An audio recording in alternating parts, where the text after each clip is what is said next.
Sumainyo ang Panginoon. At sumaiyo din. Ang mabuting balita ng Panginoon ayon kay San Mateo. Papuri sa iyo, Panginoon. Noong panahong iyon, umalis si Jesus sa kanyang paglakad. Nakita niya ang isang taong ang pangalay Mateo. Nakaupo ito sa panghinga ng buwis. Sinabi ni Jesus sa kanya, "Sumunod ka sa akin." Tumindig si Mateo at sumunod sa kanya. Nang si Jesus at ang kanyang mga alagad ay nasa bahay ni Mateo, dumating ang maraming publikano at mga makasalanan, at sila'y magkakasalong kumain.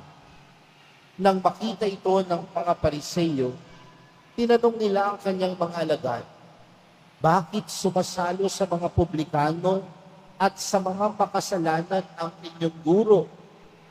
Narinig ito ni Jesus at siya ang sumagot, "Ang mga may sakit ang nangangailangan ng manggagamot, hindi ang mga walang sakit. Humayo kayo at unawain ninyo ang kahulugan nito. Habag ang ibig ko at hindi hain, sapagkat naparito ako upang tawain ang mga makasalanan, hindi ang mga banal." Mga kapatid, ang mabuting balita ng Panginoon. Pinupuri ka namin, Panginoong Jesucristo. Magsipon lahat.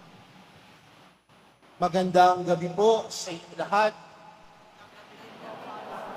Ngayon po ang unang Biyernes sa buwan ng Hulyo, araw ng mahal na pong Jesus Nazareno. Kaya bigyan po natin ng pagpupugay, parangal at pasasalamat ang ating mahal na pong Jesus Nazareno. Mga kapatid, madalas kapag tayo ay tumitingin sa ating kapwa, ano po ba ang unang napapansin natin? Tingnan po ninyo yung katabi ninyo. Ano po unang napansin ninyo? Maraming sasabihin ng ilan, "Father, basa siya ng pawis." "Father, iba na po ang amoy niya." "Father, bakit kaya ganyan siya tumayo? Bakit kaya ganyan ang kanyang muka?" Madalas kapag tayo ay tumitingin sa kapwa, aminin man natin o hindi, ang madalas nating nakikita ay yung negatibo, yung pangit, at hindi kaaya-aya. Sa madaling salita, aminin man natin o hindi, maraming pagkakataon sa buhay natin, tayo ay nagiging pintasero o pintasera.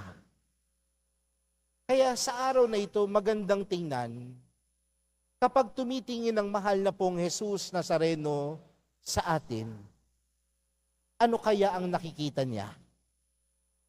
Yung kapangitan natin? Yung ginawa nating pagkakasala? Yung ating pagkalimot sa Kanya? O yung napakarami nating pagkakamali sa buhay? Sinasabi ko po sa inyo mga kapatid, ang pagtingin ng Diyos ay iba sa pagtingin ng tao. Dahil kapag tayo ay tinitingnan ng Diyos, hindi niya pinapansin o napapansin ang karupukan, ang kahinaan, at pagkakasala natin. Nakikita ng Diyos ang iyong kabutihan. Nakikita ng Diyos ang iyong kagandahan. Pwede bang tingnan mo ulit ang iyong katabi? Ano na ang nakikita mo? Sabi nung ilan, "Ganun pa din po eh."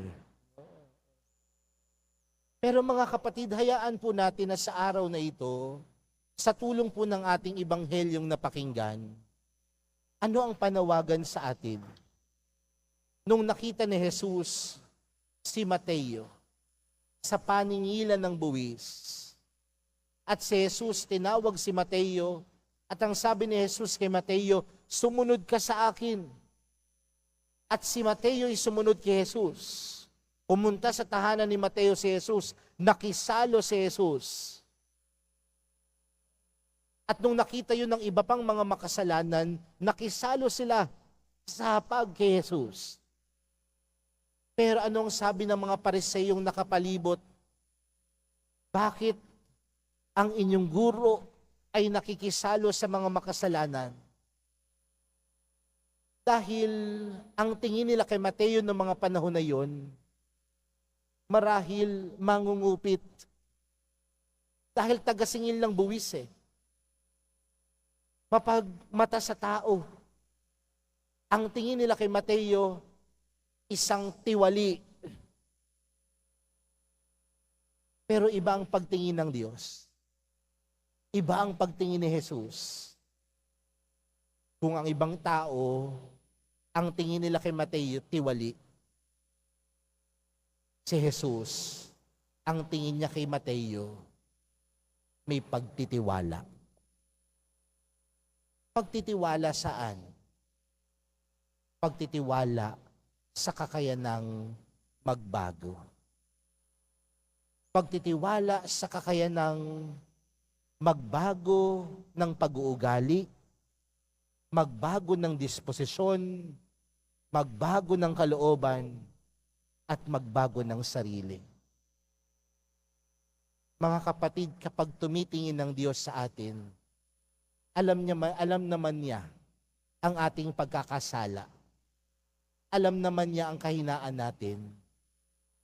Pero ang pagtingin ni Jesus, hindi pagtingin ng pagbaba, pagyurak sa atin. Bagkus ang tingin ng mahal na pong Jesus Nazareno, laging may pagtitiwala. Kaya mga kapatid, sa araw na ito, lahat naman po tayo may dumi sa ating buhay.